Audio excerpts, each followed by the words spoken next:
news time, man. What has been kicking off this week? So the first bit of news, we're actually getting this from the guys at Games Workshop, and this was announced towards the end of last week, actually. And this was the announcement of 3 new games that came out of the New York Toy Fair. So they've got 3 new standalone products that kind of feel like they're going into that kind of genre that they had, where a lot of these games were going into a lot of the American stores rather than them appearing in Europe and stuff. But it'll be very interesting to see what they do with this one going forward.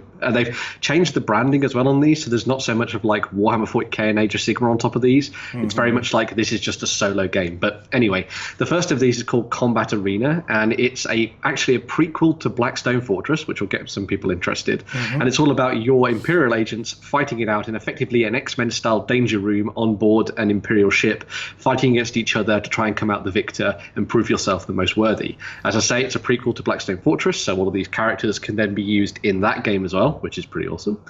The next one of these is called Storm Vault, and this is a little bit of a take on what they did last year with the Lord of the Rings board game they did, which was kind of weird. But this is you playing entirely cooperatively as a group of Stormcast Eternals who are going around this like board, as you can see there, trying to solve puzzles and defeat enemies and all kinds of things like that. About the background, not much is known about it yet, but hopefully we'll get a little bit more information about that in the coming weeks. The third of these is actually something that already exists, so it's Warhammer Underworlds, and this is a new box called Dreadfane. Now, Dreadfane is their attempt to make it even easier to get into playing Warhammer Underworlds. So instead of you having to buy like Shadespire or the new one, you can instead look at this, and it comes with 2 complete forces and a whole bunch of extra stuff in there. Very, very simple and easy to use warbands that you can then use and sort of rank up against the other factions as well if you want to. So it's another entryway into playing Warhammer Underworlds, encased in one box, which is quite interesting as well. Of all of these, I think a lot of people are very much focused towards the idea of Combat Arena. A lot of people are sort of getting on board with that. I think it's because the models are entirely new. They're very interesting, very, very, very cool sculpts as well. And obviously it's got this links into Blackstone Fortress, as I say. So yeah, 3 interesting new board games. Quite a release schedule there. Now we're going to be in backstage tomorrow morning.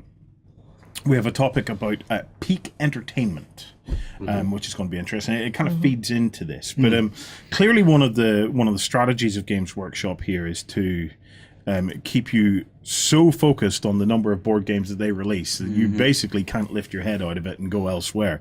That release schedule is phenomenal, and the amount of these individual board games. Ben, I don't know about you, man, but they're getting to the stage that some of these would need to be really, really good. Well, I mean, that's the thing. Like a couple of years ago, they came out with a couple of these sort of board games. So they came out with Gore Chosen, which was meant to be quite good, even though a lot of people didn't pick it up. And they did Lost Patrol, which was a redoing of one of those old games they used to have in the past.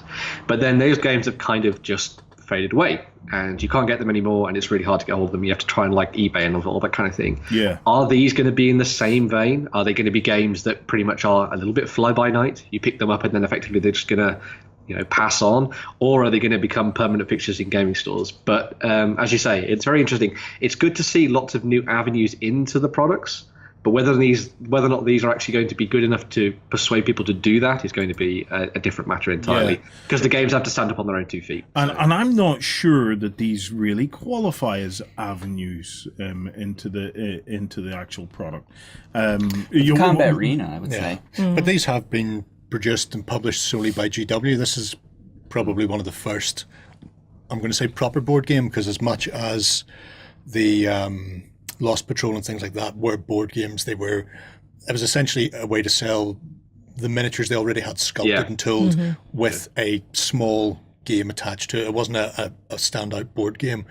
In the past, when they've done proper board games, they've been licensed through FFG or people like that, and they've had the license and they've produced them. These are all in-house. But equally, so I can't see them sticking with this for volume wise. Well, I suppose this is one of my points. But this is they've been doing this for a while now, Jerry, because the Warhammer Quest that they came back with on the fantasy side was all complete new sculpts. It was a completely new self-contained game. There was no resculpts in that. Yeah.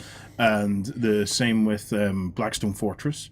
Blackstone Fortress was entirely newly conceived. But they're relatively recent, whereas and even at those are dungeon crawlers now. They're slightly different from the old school dungeon crawler that GW have done in the past. Yeah. But these are board games. Uh-huh. But I suppose my point is there's a limited amount of let's forget finance for let's just imagine that everybody in our community had unlimited funds and you weren't worried about that. Okay, we still only have a limited amount of time and bandwidth in our minds. Okay, and if you're from the perspective of Age of Sigmar, well, your lead-in is already there in terms of Shadespire. So the new Shadespire box, I can understand. You're moving from one set to the next. Smaller box and working your way up. For 40k, your lead-in is already there in terms of Kill Team.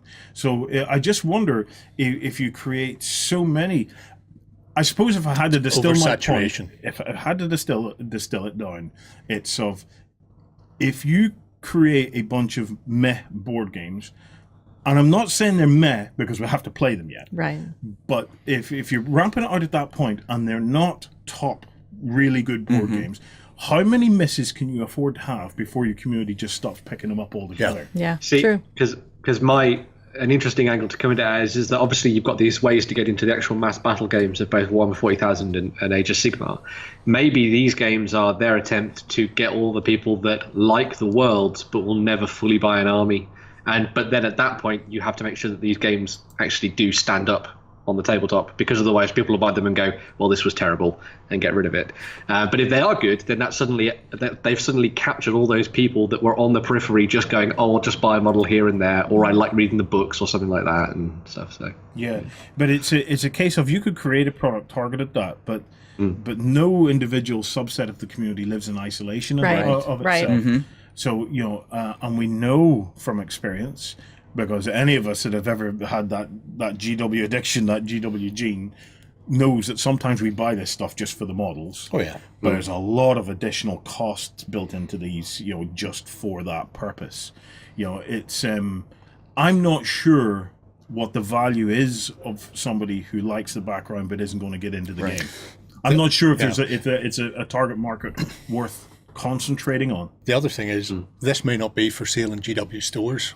Yeah. Do you think that's going to go mainstream retail? I think this might be Waterstones or Sears or Target or Walmart, and this sort of thing, where you're not having to worry about having the infrastructure behind the hobby and wargaming side. People can just go, here's some colored plastic. That would be a in smart box. move, actually. A lot of people have talked about this because they did it before last year with a lot of stuff that came out of the New York Toy Fair. It was only for sale in America and in places like Target and that kind of thing. Yeah, so a lot of people are saying this might go down the same route. So we'll see. Mm-hmm. It's an interesting move. It depends on where they go with it. But it's I know from talking to 40k players, we're now fortunate enough with the visitor center.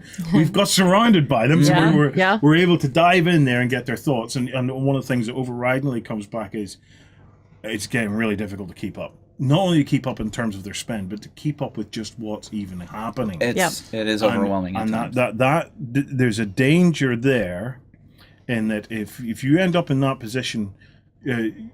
People can feel so behind that they actually start to go, why bother? I don't know where I'm at. Which is one of the reasons they give for killing the old world off. Yeah. And the old Warhammer Fantasy, that was such a difficult buy-in for people because of the situation it was in, the history, and the amount of miniatures needed to play. Mm-hmm. And are they just doing that again, but whole cloth across the board? Yeah, so while I can understand a potential strategy of let's keep our community so wrapped up, so tied up that they can't look elsewhere. There's the danger if you push it too hard that you end up with a situation that you just burn them out, and they can't physically keep up with it. And we saw that because I think the golden age for 40k was actually around that 5th edition mark, where you were just waiting for a codex to come out. A codex would come out along with a whole heap of good, cool models. And it was easy to follow along, and a lot of players who were serious about it owned multiple codexes because you wanted to learn how the other armies and stuff played. But then you went into that situation, which I personally found horrendous in 7th edition, where you had a codex and then you had a bunch of sub codexes and things coming out, and you were picking up rules in one bit, rules in another, and that's now starting to happen in 8th edition. Yeah. You're starting to see now rules being published into White Dwarf. Chapter approved. Chapter online approved. Well, chapter approved on the whole is not a bad thing, but No. let's be honest, chapter approved should be a free download. Yeah. You know, that is what we were effectively our kind of our FAQs were about in the past. That's it. So If you're going to play a game now, you need to bring a copy of the rules, a copy of your army book, yeah. any additional codices you need if you're playing multiple formations, Yeah. a copy of the chapter approved. Yeah. That's a minimum of 3, possibly 4 or 5 books. Yeah. But wasn't Just to 8th play the edition game. supposed to compress all that, so you didn't have that? Yeah, but then they kinda, expanded again. it kind of kicked off like Yeah. that. I had hoped that was where it was going, but I'm starting to see the danger signs now of it, and I think a lot of it is down to this fact of I have a suspicion of a strategy here that if we can keep our community, it's that closed Focus. It's Yeah. that Yeah. closed Yeah. loop again. We don't want you wandering, so We here you don't go. want you looking Yes. elsewhere. So we're going to keep putting stuff down in front of you as rapidly as possible because of the huge development capability that we have. We can do that. Mm-hmm. But I just worry, just even for, and it might sound like I'm hammering on Games Workshop, but equally, It could be any company. Anybody. Yeah. it could be any company, and equally, someone in Games Workshop might go, well, actually, this could be a risk to us because if it Oh, it is. backfires, Yeah. It is a risk. It's Yeah. a fine line. You're Yeah. trying to balance.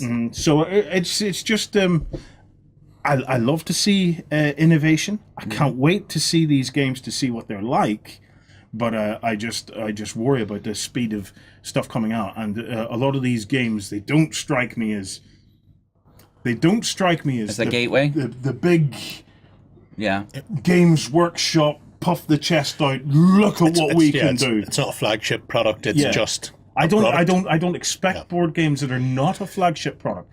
I expect my board games that come out of a company like Games Workshop, just based on my previous experience with them over the years, to be something world class. Sure. Yeah. Not something there that just seems to be to fill a piece of shelf space or to stop something else from getting into it. So you're thinking it's a sacrificial game, essentially. Potentially. Yeah. Yep. Makes Well, I sense. mean, we might learn more about it at Adepticon on GW's seminar night. So Yeah. True. there's potential. Yep.